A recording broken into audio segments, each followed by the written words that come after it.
xaaladda guud ee maaragtay Hirshabeele inaan ka hadlo dhanka amniga sidaad u aragteenba social media ummadda lagu qalqalgeliyaa lagu jahwareerinayaa waxaan rabaa inaan iraahdo dadka deegaankan ka soo jeedo Soomaalidu waxay tiraa waxa u daran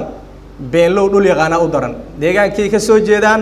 meeshay tala wanaagsan iyo fikir fiican iyo dhiirigelin keeni lahaayeen ayaga dhibaato ka shaqeynaayo dhulkii uu geedgeed u yaqaan meel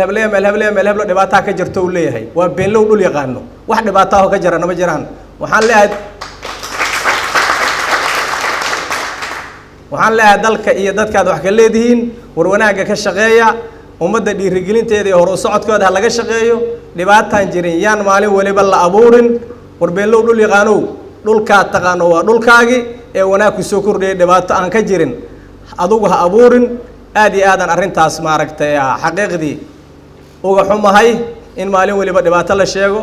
24 saac la soo dhaafay waxa la abuuraya xaalado amni oo aan ka jirin degmooyina la qabsaday deegaanana la qabsaday waxaad moodaa inay 90% u shaqeeyo hayaan ama ay u sacinayaan nimanka nabadiidka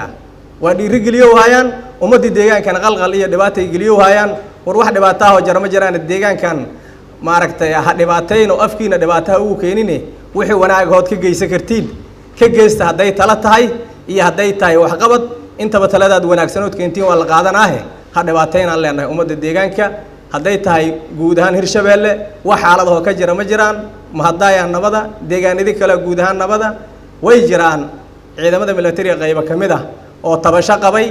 oo ka baxay meel waa jiraan laakiin ma ahan macnaheedu in ciidamadii banaan dhamaan ay goobihii baneeyeen qayb kamid ah wax tabanaya baxay qayb kalena way joogan guud ahaan caasimadu waa nabad deegaanada kale ku dhowna waa nabad meel haba yaraatee wax dhibaato ay ka jiraan ma jirto waxaan rabaa ummadda state-ka inay nabad inuu deegaanku yahay xaaladuna ay caadi tahay inay ku seexdaan insha Allah allana waa tala saaraynaa annaguna waa shaqaynaynaa habeen maalin hadii la raali ka noqdo